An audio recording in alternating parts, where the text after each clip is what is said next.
Bonjour à toutes et à tous, bienvenue sur Anonymal TV. On se retrouve aujourd'hui pour un nouveau Micmag consacré au festival Photex. Nous avons interviewé Marie Padelski, la scénographe de l'exposition Photex, pour en découvrir davantage sur les regards croisés. Bonjour à tous, aujourd'hui nous accueillons Marie Padlewski. Bonjour. Bonjour. Alors, vous êtes la scénographe de l'exposition Regards croisés. Est-ce que vous pouvez nous présenter le festival Photex ? Alors, nous sommes à la 21e édition du festival Photex qui propose un croisement de cultures différentes. Et dans ce festival, il y a deux volets. Le premier volet qu'on dit un peu professionnel, mais qui s'appelle Les Regards croisés, qui est un festival international avec chaque année un pays invité. Et le deuxième volet s'appelle Les Parcours. Et les parcours mettent la photographie à la rencontre du public dans la ville. Toute la ville est inondée de projets photographiques dans les galeries, nos galeries partenaires.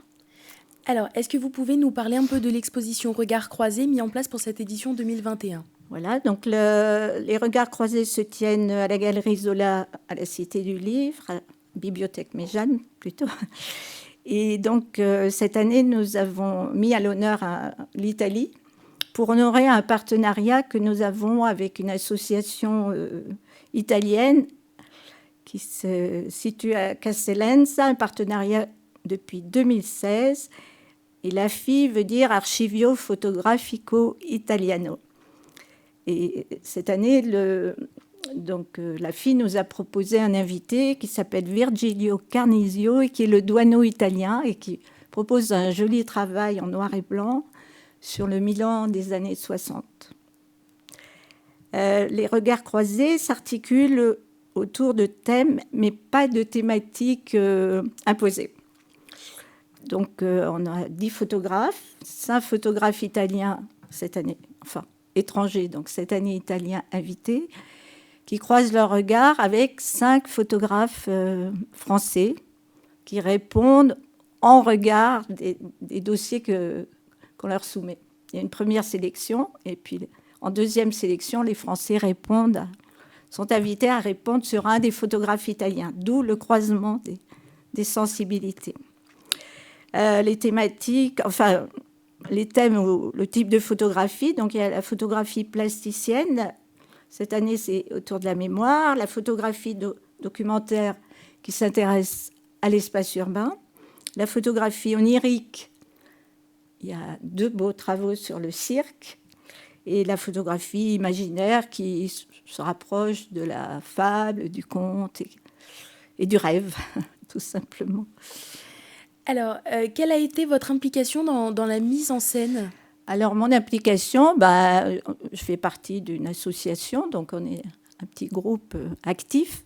Et donc, ça démarre à la sélection. Quand je sélectionne les dossiers, je les prends en main, on va dire, je les étudie et je démarre un petit travail de réflexion sur quoi faire pour mettre en avant ou valoriser ce travail.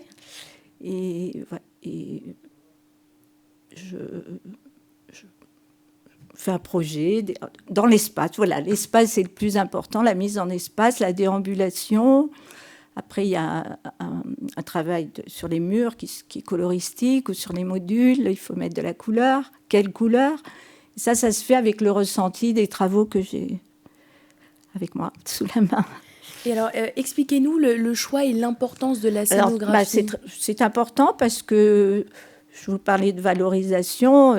Selon ce qu'on met, selon comment on regarde et comment on se positionne par rapport aux photos, ça peut changer beaucoup de choses. C'est un travail de scène, hein. C'est comme au théâtre, comme au cinéma. Est-ce que pour conclure, vous avez un dernier mot à ajouter ?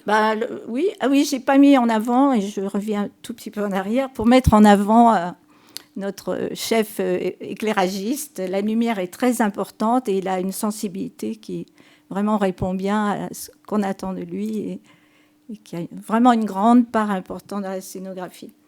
Et en conclusion, dire qu'en effet, cette année, il y a des très bons retours. La scénographie, plaît et valorise, c'était un peu le but. Voilà. Et puis, enfin, pour conclure, je dirais qu'on est un peu dans l'attente de la 22e édition, parce qu'on n'est pas du tout sûr d'avoir une salle et de pouvoir faire des regards croisés. Alors, on fera une biennale. Très bien. Eh ben, merci à vous d'être venu. Merci. Et merci à vous de nous avoir suivis pendant cette interview. L'équipe d'Anonymal s'est rendue à la Galerie Zola pour découvrir le travail de la photographe Marie-Anne Haute afin d'en apprendre plus sur ses œuvres. Découvrez notre reportage. S'est ouvert le 6 octobre à la Galerie Zola l'exposition Photex pour sa 21e édition. Photographes français et italiens se sont réunis pour exposer leurs clichés au grand public.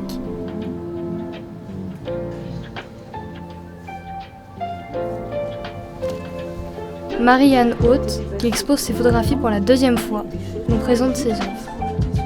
Une série d'images sur l'altération des souvenirs et qui est en regard avec la photographe Alessandra Calo.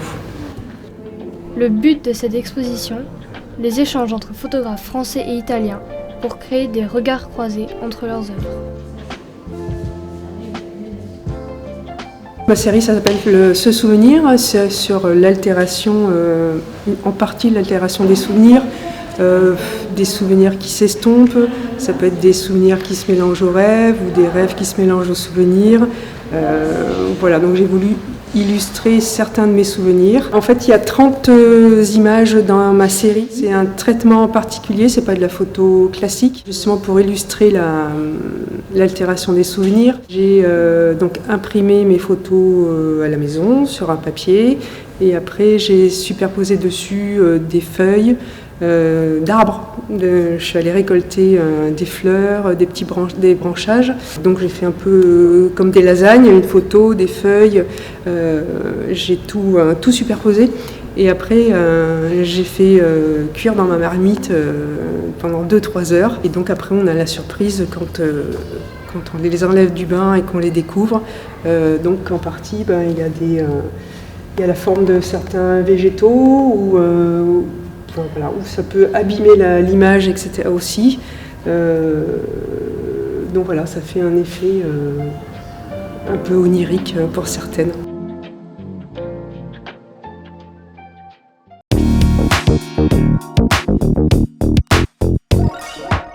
Avant de clôturer ce Micmag, voici quelques idées de sortie. Du 3 au 24 décembre, un parcours d'art numérique sera installé dans l'espace public de la place de la Mer à l'église Saint-Jean-de-Malte, en passant par les allées et la place des Prêcheurs. Le samedi 4 décembre, de 18h à 22h, retrouvez la Nuit des Galeries à Aix-en-Provence. Les expositions seront riches en découvertes, de la photographie à la peinture, en passant par la sculpture et bijoux de créateurs.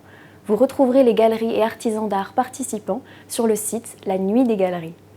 Les 15 et 16 décembre, ne ratez pas l'occasion d'assister à une représentation de la compagnie Mémoire Vive, mêlant théâtre, rap et danse au Théâtre du Cube. Enfin, sachez que vous avez jusqu'au 2 janvier 2022 pour vous inscrire au concours Classe Rock. Classe Rock, c'est un tremplin de musique qui s'inscrit aujourd'hui comme l'une des plus importantes actions musique jeune en France, soutenue par les collectivités territoriales. C'est la fin de ce Micmac, je vous remercie de l'avoir suivi, je vous souhaite une très bonne journée et vous dis à bientôt.